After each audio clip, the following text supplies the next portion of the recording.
That is a fantastic question. In fact, one of the things that's important is to make sure that we bring that human element, that much needed environment of fun in the space, in the game of sales. You see, sales is so grueling. Constant rejection, constant turndowns, constant no's, constant negativity, right? And then you get a win. But what is a win, as they say in Mad Men, right? What is success? A moment before you want more success, right?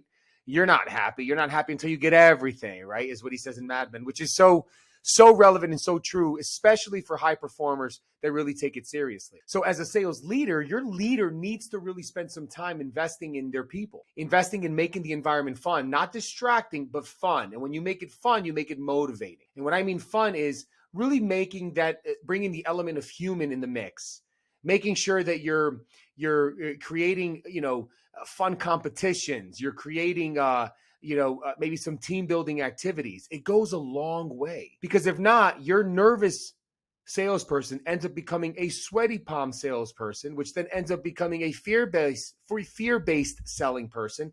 And then that just turns into a negative spiral, and you're not going to get the results that you want out of them, and they're going to get the results as well that they want out of themselves. So a couple key things that we have found in our studies that really make, when fun is brought back into the game of sales, it really impacted organizations in a few ways. One, it really helped your SDRs and sales executives connect better, not only with each other, but with their clients as well. That is absolutely critical. The other part is it increases productivity. It truly increases productivity because it allows them to realize that they're there to have a good time, that they're there to be more productive, that they're there to support each other in every single call, every single cold call, every single demo along the way.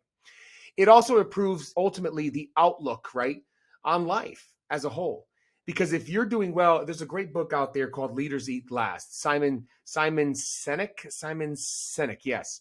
He says, this whole work-life balance thing doesn't work unless ultimately it's not just like, oh, I got to leave at 4:30 or I got to leave at 5 o'clock because I have to balance it with my family. No.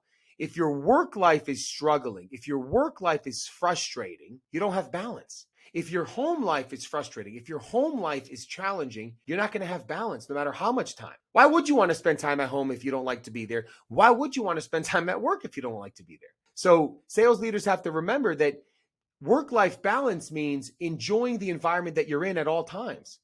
And while you're going to be faced with adversity, this doesn't mean you hide from challenges, because that's how we grow, right? We grow when we're put under pressure.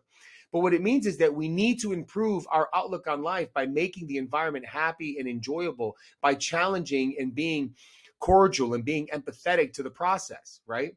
And studies have shown that it obviously reduces the stress and allows people to really palate and understand and break down the process when they're not winning in sales. But if they're frustrated, they're not willing to learn. So it's important that we do that. The other thing that also is shown is that it inspires others around you. When you have people that are happy, when you have people that are motivated, when you have people that are driven, it's contagious. So that culture that you want so much for your company spills into each and every employee, and it starts to create the environment of success. People want people around. They want to be happy. They want to learn. They want to grow, right? And it leaves a true lasting legacy and impression around your people, right? It's really critical that we do that. And they become walking billboards for your company, which is what you want too, because they become so excited. They don't want to take the shirt off. They want to have that logo when they want to go to the store. They're out there, they're talking to people, and they go, oh, I work at this company. This is a great company to work for. You should come check it out, right? It just becomes so exciting. A leader once told me, you could base the success of your organization in terms of your people, and if they like what you're doing and they like your company, based off of how many referrals they bring into your organization. Not like client referrals, employee referrals. How many recommendations, how many resumes they throw your way because of people that want to work there because of what they're saying, right? That's a pretty interesting statistic rather.